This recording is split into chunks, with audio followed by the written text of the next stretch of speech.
Selamat malam teman-teman semua, salam sejahtera buat kita semua. Terima kasih kepada Pak Sunarto yang telah memberikan tugas ini kepada kelompok kita. Jadi di sini saya akan menjelaskan sedikit tentang permasalahan ekonomi dan solusi menurut agama Islam. Jadi saya ini kelompok 12, saya sebagai moderator dan pembaca, Eka Palupi dan Andre. Oke, kali ini kita akan membahas tiga topik pembahasan. Yang pertama, konsep ekonomi Islam, masalah ekonomi Islam, dan solusi ekonomi. Oke, langsung aja kita masuk ke konsep ekonomi Islam. Apa sih konsep ekonomi Islam tuh? Jadi buat kalian yang belum tahu, pengertian konsep ekonomi Islam, Islam sebagai agama merupakan konsep yang mengatur kehidupan manusia secara komprehensif, menyeluruh, dan universal, baik dalam hubungannya dengan Sang Pencipta maupun dengan manusia.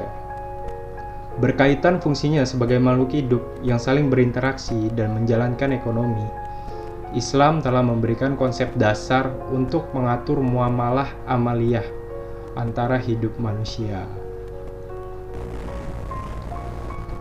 Apa sih tujuan ekonomi Islam itu? Nah, ini dia. Tujuan yang pertama bersifat positif dan berhubungan dengan realisasi, efisiensi, dan pemerataan dalam alokasi dan distribusi sumber-sumber daya. Tujuan yang lain itu bisa dikatakan sebagai normatif dan diungkapkannya dalam bentuk tujuan sosioekonomi yang secara universal diinginkan. Nah, gitu. Jadi kita langsung masuk ke masalah-masalah ya. Ini dia.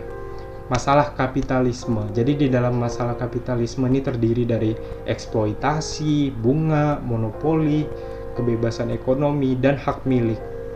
Jadi buat kalian yang nanya apa sih solusi dari masalah-masalah di atas? Buat kalian yang belum tahu, dalam ekonomi Islam itu ada 3 konsep atau prinsip fundamental, yaitu tauhid, khilafah, dan keadilan. Oke, kita lanjut lagi ke masalah globalisasi ekonomi. Nah, ini masalah global ya, ekonomi global yang ada di dunia. Biasanya tuh ada keuntungan yang komparatif, pemadatan modal, adanya persaingan dalam perdagangan. Jadi gimana sih caranya supaya kita bisa mengatasi itu gitu loh.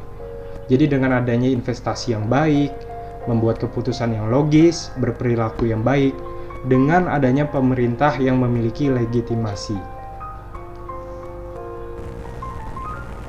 Nah, ini nih masalah yang paling sering terjadi, masalah kelangkaan. Jadi kelangkaan itu adalah kebutuhan seseorang atau masyarakat akan barang dan jasa yang telah melebihi kemampuan penyediaan barang dan jasa tersebut. Oke, kita ambil contoh rokok.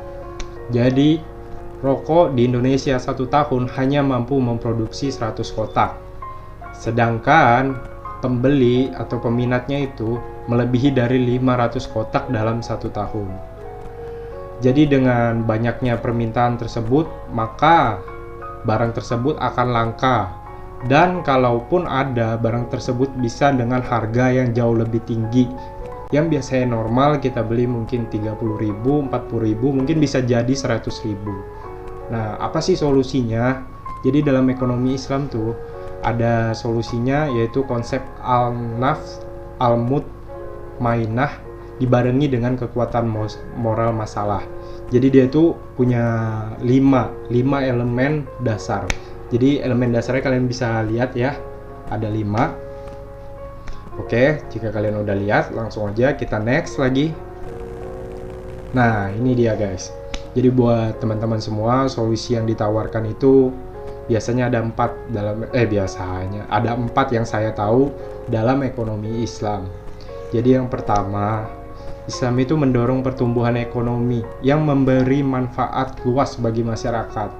Jadi pertumbuhan ekonomi kita itu bakal lebih naik gitu ya, grafiknya bakal lebih naik untuk kita ini masyarakat. Jadi Islam tuh juga mendorong penciptaan anggaran negara yang memihak pada kepentingan rakyat banyak.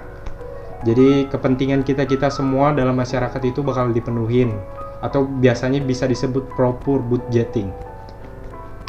Islam mendorong pembangunan infrastruktur yang memberi manfaat luas bagi masyarakat atau pro-poor infrastruktur.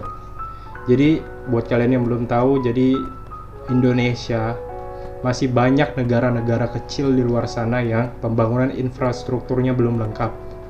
Contoh mungkin di kita ke Mahulu lah. Misalnya di sana masih banyak kendaraan yang masuk ke sana sangat sulit. Jadi gimana sih cara mengatasinya gitu loh. Jadi ekonomi Islam ini mungkin akan membangun infrastrukturnya. Soalnya banyak sekali dampaknya di sana. Contoh harga makanan, harga bahan pokok dan lain-lain akan meningkat drastis dikarenakan susahnya mengantar barang ke sana gitu ya. Jadi sangat susah, jadi ada peningkatan harga, biaya kapal, biaya ini, biaya itu, jadi bakal naik. Nah, itu sangat berguna sekali ya kalau ekonomi Islam ini mendorong infrastrukturnya. Dan juga yang keempat tuh, Islam mendorong penyediaan pelayanan publik dasar yang berpihak pada masyarakat luas. Jadi pelayanan buat kita-kita ini, masyarakat luas ini dia bakal berpihak sama kita gitu loh. Jadi gimana ya? Ya gitulah. Atau juga biasanya disebutnya proper public service, oke? Jadi mungkin teman-teman kalau ada yang belum paham atau apa bisa ditanyakan. Nah, jadi presentasi dari kita sekian. Apabila ada kesalahan kata, kesalahan baca, saya mohon maaf karena saya juga manusia biasa. Dan untuk teman-teman semua yang udah mendengarkan dari awal dan akhir, saya ucapkan banyak terima kasih. Salam sejahtera buat kita semua.